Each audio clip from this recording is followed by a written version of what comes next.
Good day. I am here to discuss about drawing still life and drawing landscape. First, I will discuss about drawing still life. So what is still life? Still life. Still life is the easiest subject for learning the skill of drawing or painting because we have the time to study the objects. That's why we see their relationship with one another and actually draw and paint them without having to worry about movement of the subject in the portrait.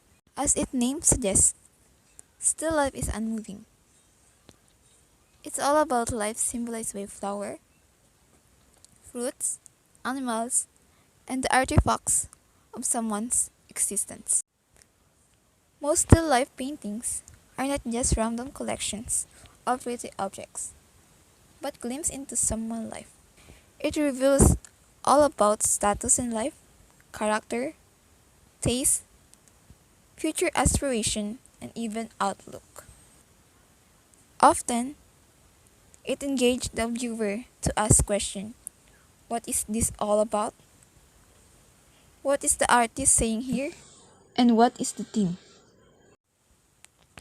Drawing still life teaches the artist about lighting, proportion, and perspective, and the disciplines of drawing or painting from real life. Because it trains the artist's eye to see light and shadow, which give depth and volume to a pencil drawing. Enduring themes. Still life theme can be commonplace object like food, flower, dead animals, plant, rock, shells, etc. Man-made, like drinking glass, books, vases, jewelry, coins, pipes, and etc. I will present a visual that shows the step on how to create a still life drawing. How we're gonna see that as a one thing? See this?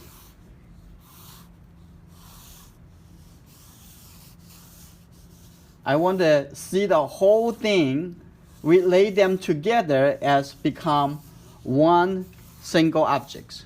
Before you divide them into individual, I want them to be together as a one big shape. So now when you're at this stage, you want to double check on, do I want it to be that size or want it to be in this location?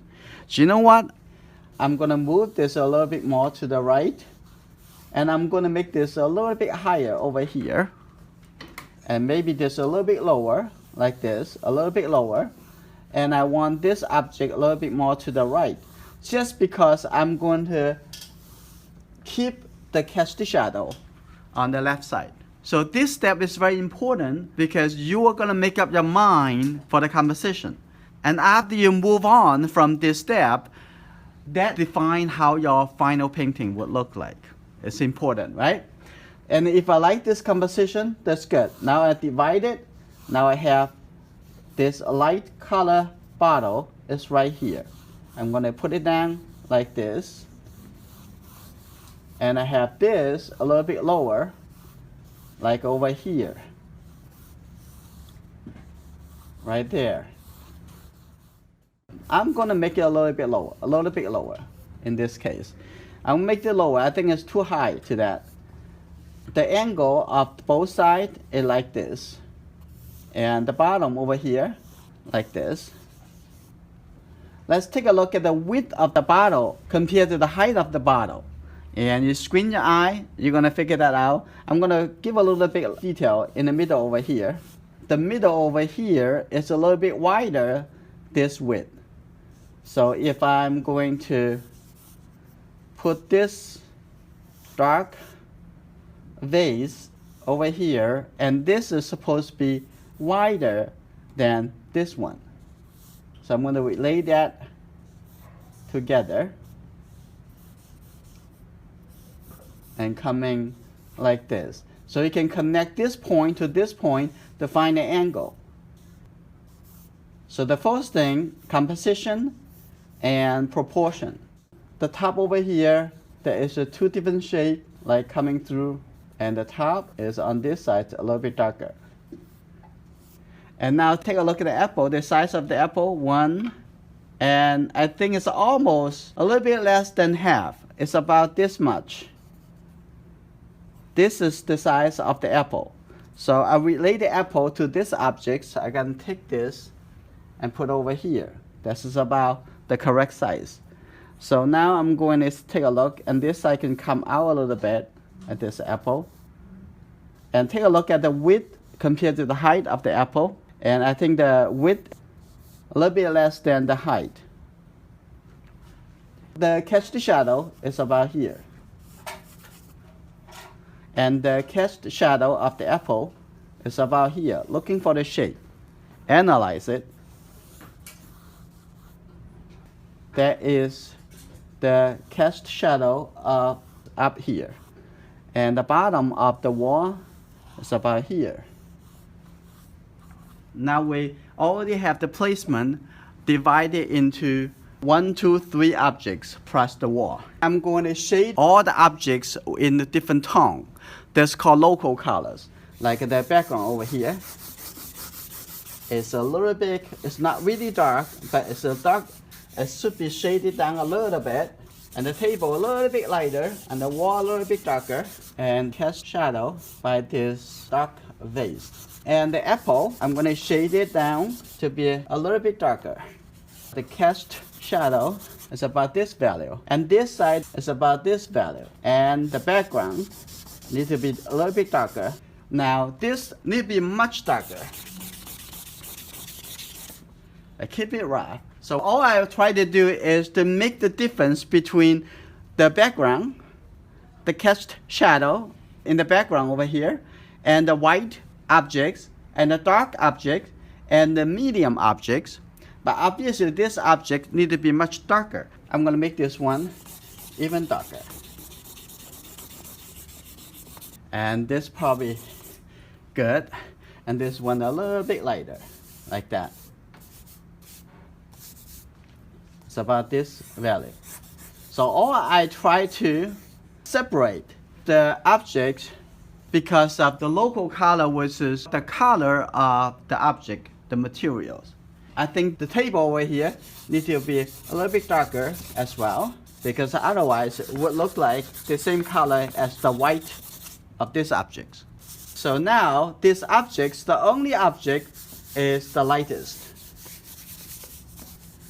If you get to this point, the next would become very easy.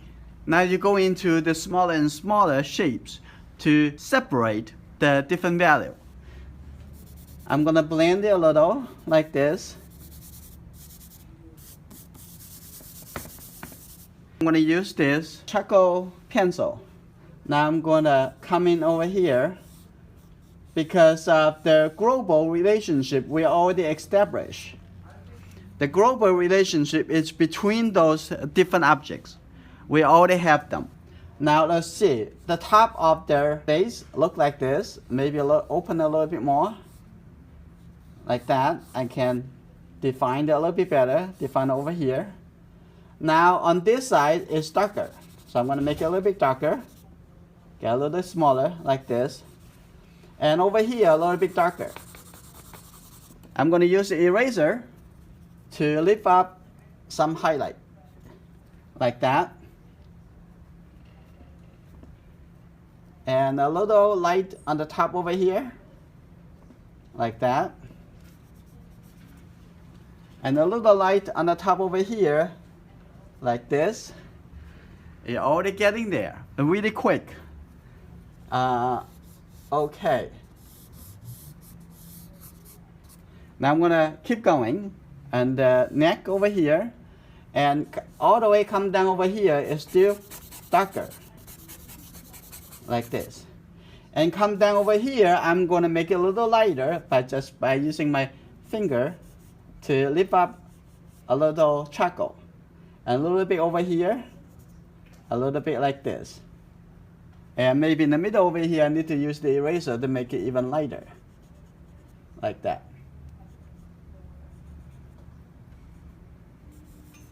Now come down to the bottom over here. In the middle over here is darker. So I'm going to use the charcoal pencil, make this darker. And under here, under this area, it has a reflected light. And now at the bottom over here, it has some details. But we don't need to make it too clearly at the bottom. But on this side, I can see that a little darker. And at the edge over here has some reflected light because of the light objects next to it. So now you can see this object looks more and more three-dimensional by adding a little lighter and darker color highlight to the objects. Now coming over here and refine a little bit of the cast shadow of this object, like that. And the bottom of this jar is about here, like that. It has the cast shadow on it and blur a little. Now I'm going to make this the light area a little bit lighter. So after you take care of the bigger relationship, now you can take care of the local relationship within each object. Now coming over here, have a little highlight like this. And this highlight, barely can see because it's already pretty light.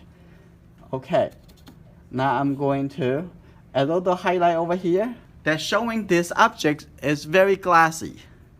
Now I'm going to come to the top. Now I'm going to use the eraser. On this side, it's lighter. On the top over here, this round is also a little bit lighter, like this. All you want to see is a light and dark, light and shadow. And I want you to put a little color over here, but keep in mind, it's not that dark because this object, the local color is pretty light. Everything on this object is not that dark. Squint your eye and keep looking at it. All you're going to try to catch is how dark and how light the color and how the color relate together. Now I'm going to see the light area here come out a little bit. Now I catch that. A little come out a little bit rounded. Right over here and over here a little bit rounded. Like this. A little light shape coming through on the top over here.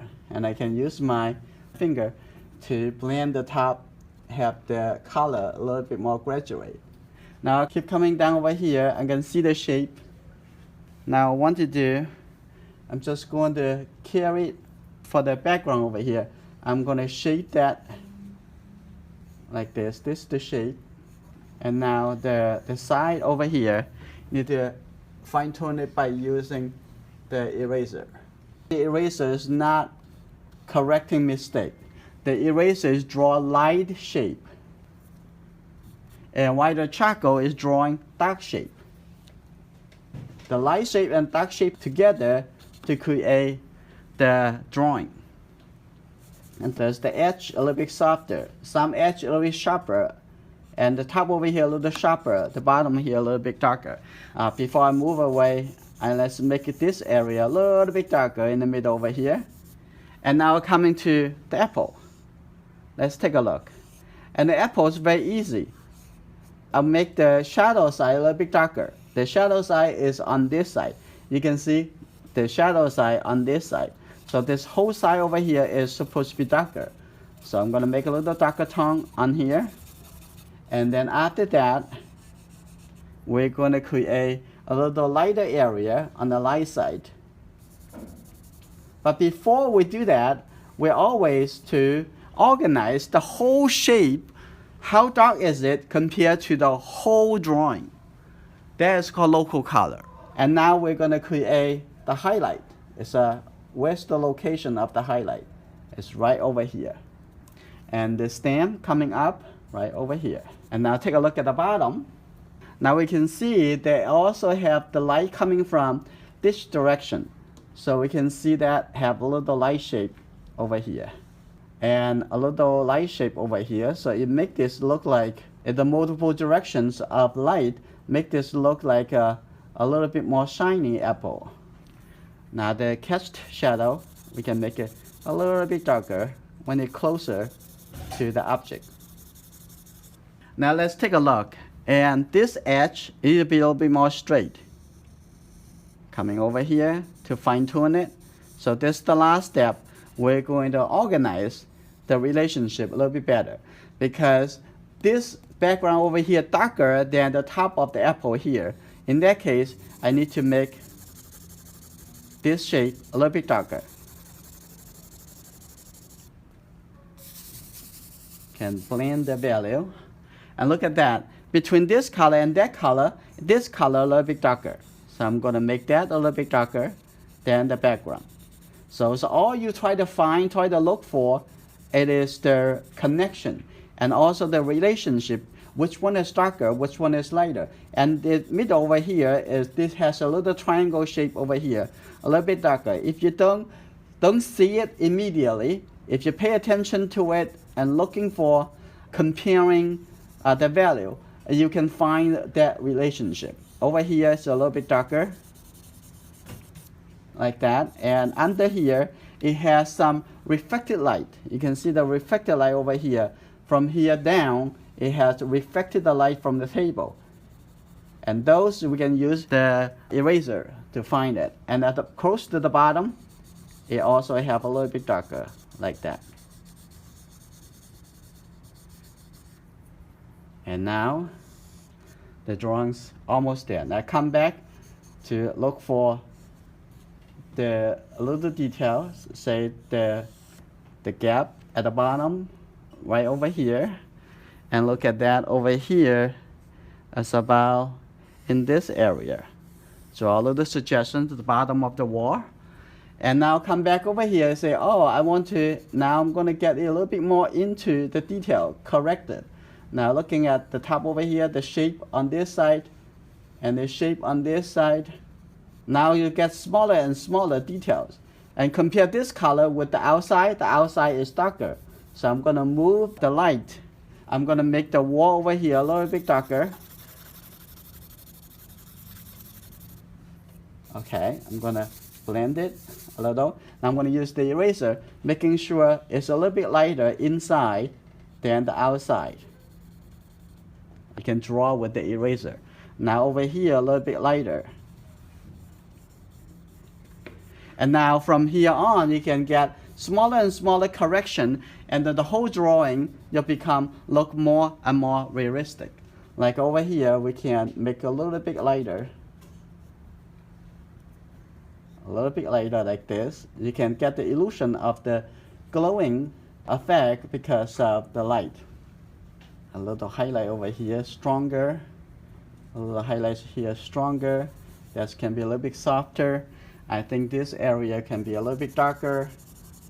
So you can get the idea of the process, the drawing, and can be as you develop more and more and more, you get more and more details into the drawing.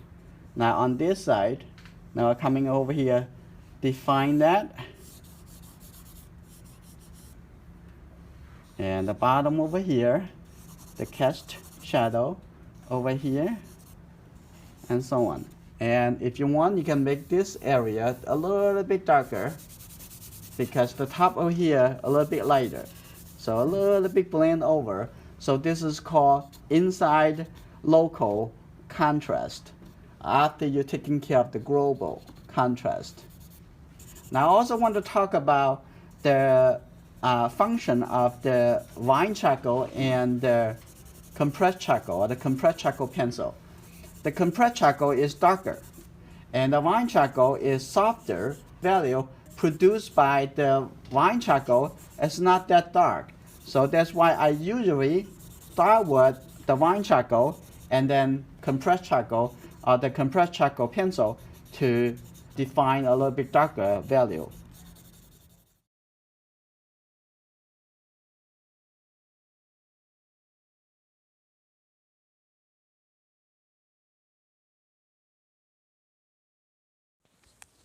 Drawing landscape. Drawing landscape begins with composition.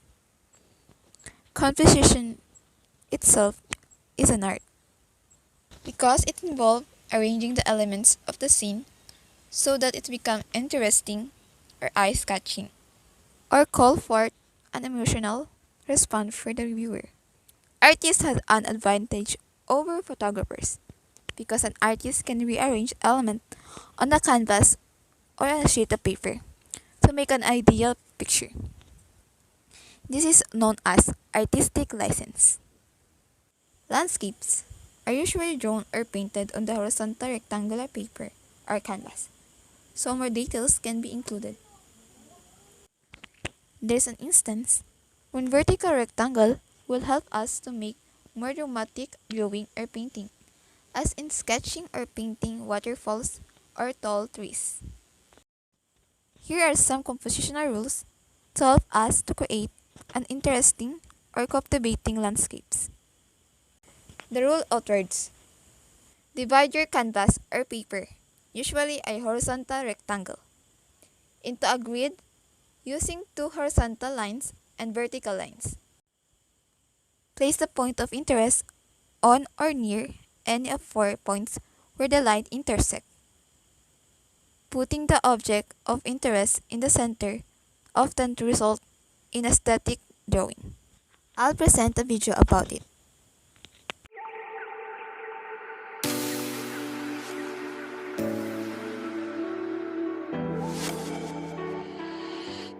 Rule of thirds is a design principle that applies to composition.